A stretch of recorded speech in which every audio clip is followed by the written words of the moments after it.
Hey everybody, it's Russell. Welcome back to the channel. On this video, I'm going to talk about what Michael Jordan taught Elon Musk. In this video, we're going to talk about politics, but we're not going to talk about politics. We're not going to talk about who's right or wrong and what's the best, to be a Democrat, Republican, liberal, conservative. It's not about that. We're only going to talk about politics in the sense that how it impacts brands, and that's it, okay? If you want to leave comments, you're more than welcome to leave comments. Please just be respectful. But I'm going to try to hold my politics back as we talk about this and simply talk about this as a branding issue. All right, so let's get into it. What did Michael Jordan teach Elon Musk? Now, before we get into the Tesla Elon Musk part of this, I want to talk to my AMC investor buddies out there, my fellow apes. There's the movie coming out on April 5th, Air, Courting a Legend, and it's about Michael Jordan and Nike and the founding of the Air Jordan brand. And I think this is a really important movie. If you can support this movie in the theaters as an AMC investor, I think it's a really good idea, because from what I understand, this was going to be streamed on Amazon Prime Video, and I guess Amazon decided to give it a theatrical release. So please show them that it was a smart decision to give their movies theatrical releases.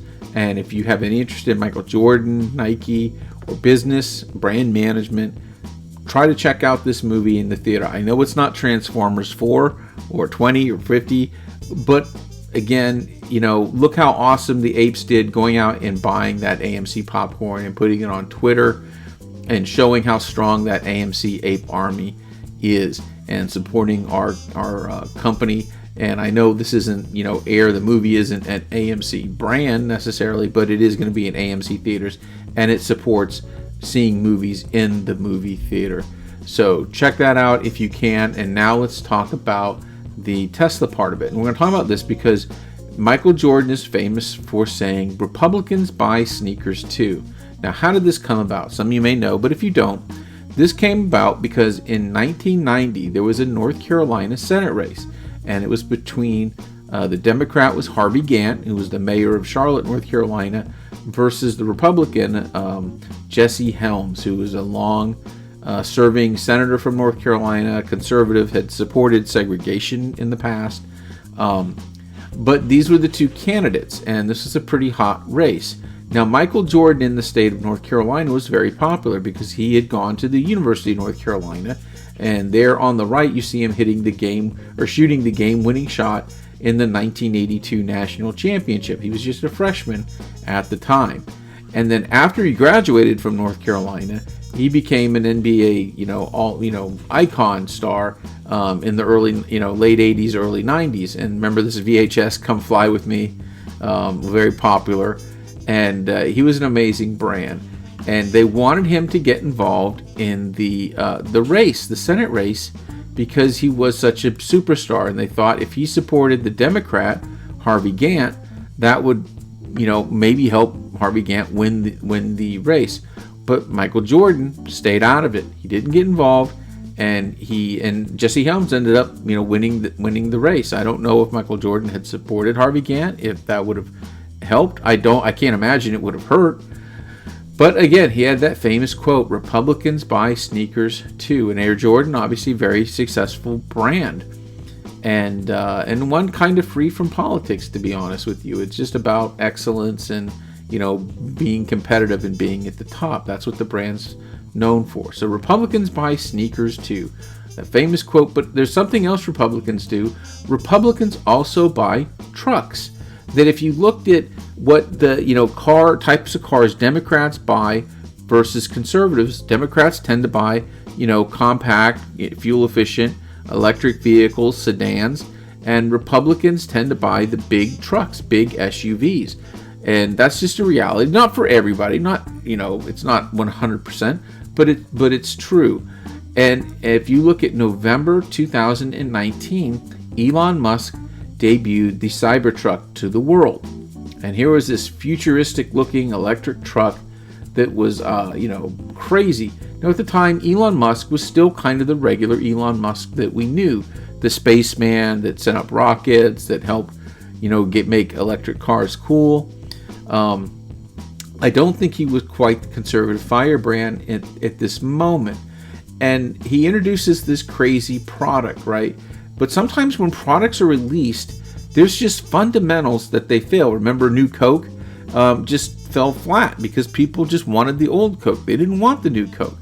And is there a possibility that if Elon Musk actually released the Cybertruck in this moment, November 2019, because here we are almost, 3.5 years later, we've never seen the Cybertrucks being sold on the road, and it may be 4 years after this that they actually hit the road.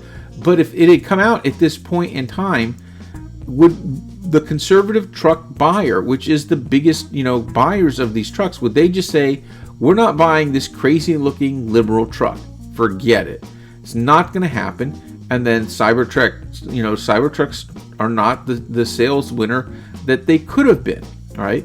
So Tesla had maybe this conundrum that there they are, a liberal brand, and they're trying to appeal to conservative consumers. And I think of the scene from Apollo 13 where they're trying to get the filter from one spaceship to match a filter from the other one. We need to make this square air filter fit into a filter that goes for a round part, right? So Tesla, how do we make the liberal Tesla brand appeal to conservative consumers? And this is not an easy task. I mean, think about this group of people, and you're going to, sell something to them that appeals to this group of people. And that's a pretty hard task to do, but not impossible. And think about this. I'm going to tell you, and it's been done fairly recently, and I'm going to tell you the perfect presidential candidate to appeal to, these conservative people, right? Now, this guy's going to come from a liberal state. We'll say, New York, right? Famously liberal state, New York, and Manhattan, no less, right? His name is going to be synonymous with rich and elite, only the best, right? It's going to be divorce. He's going to be divorced, right? Because marriage, you can take it or leave it, cheat on your wife, who cares? That, and then that wife will be, his current wife will be European, and she will have posed nude, right? Because that's not going to bother anybody, right? For these conservative Southern, voters, they'll be okay with that. And he's going to smear war heroes with, being a draft dodger himself, right? That's going to go over great. And this is going to be the perfect presidential candidate for these Southern and Midwestern conservative Republican voters. You'd think I'm crazy if I told you that, but believe it or not, it happened. And one of the things that helped make it happen was this: Twitter. Because the message and the branding was able to reach the public without the filter of the mainstream media. You could take your message to the public, and the public could either accept it or reject it on their own. You didn't have to appeal to a news editor to try and filter out what you was saying, whether it was true or not true, good or bad. That was just the reality of how Twitter made that perfect presidential candidate possible for these people, I believe. So what did Elon Musk buy fairly recently and start using to perhaps change his brand and the brand of Tesla? He bought Twitter for $44 billion. Now that's real money to some people, right?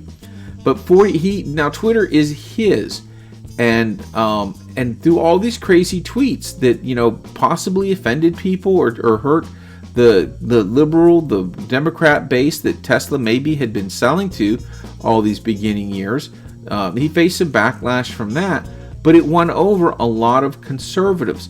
And it's not just about, 44 billion is a pretty big step and a pretty big commitment. This isn't like one tweet that he sent out or like a photo op where he put on some cowboy boots and got some pictures of him, going hunting with the shotgun. The only time he ever would have done that, right? I'm not saying I don't know what his hunting habits are, but you understand what I'm saying. Like, this is just a photo op and people aren't going to believe it. Not just buying Twitter, he also built the factory where the Cybertruck's going to be made in Texas. And he's moving a lot of his company to Texas, and therefore transforming Tesla from a California, Silicon Valley brand into this Texas brand. And now, all of a sudden, with all these steps in place, Tesla is the red, white, blue, all-American conservative brand that owns the liberals, owns the libs. Now, liberal Democratic voters might like that, but now that brand is much more appealing to conservative voters. Is it enough to win them over?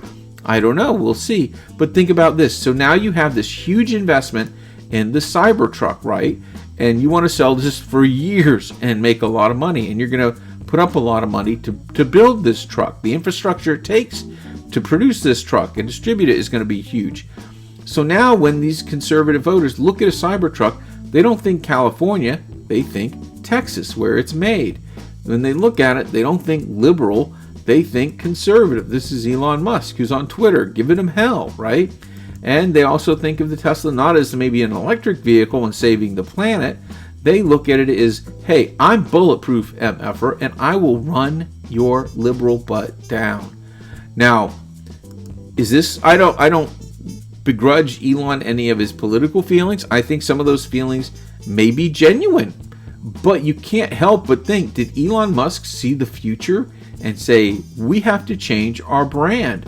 If Cybertruck is going to be our future and we're going to sell this, we have to do something. And did he purposefully change his brand and in doing that, the Tesla brand, to reach out to conservatives and to make them think that? Remember, this is a guy that wants to, see so far in the future. He wants us to live on Mars, right? So you can wonder, like, I don't know, is that what he did? Did he just wanted to, go and do these tweets, or was this part of more, maybe he felt this way? And again, he's a rich person. He's got a lot of money. He probably wants to conserve. And he builds huge, big products. He has these big factories. And the less government regulations on him, the better for him. So I can certainly understand why he would be a conservative voter. He's got money he wants to conserve, and he's got a huge business, and he wants less government getting in the way of his business. So that, to me, makes sense. Whether he wants to save the planet or not, I don't think that's necessarily mutually exclusive. I don't see why anybody wouldn't want clean air and clean water, but I know the environmental issues tend to side with the left, and because of that, as a conservative voter, then you can't be down with that. But I think we all want clean water, clean air, and we certainly want a safe planet to live on in the future. And I'm sure Elon Musk feels that way, and that's why he's a big supporter of electric vehicles, obviously. So what do you think? Leave your comments. Try to be respectful to people. Let's be civil about this. Tell me what you think in the comments, and I appreciate everybody staying on to watch. I really appreciate you. About 30% of the people that watch my videos stick till the end. So if you're part of that 30%, I thank you. Here's some other videos you can watch. Please check them out. And let's have we'll see. It's going to be an interesting week ahead for my fellow AMC investors, and see what happens with the vote and everything else. Take care, everybody.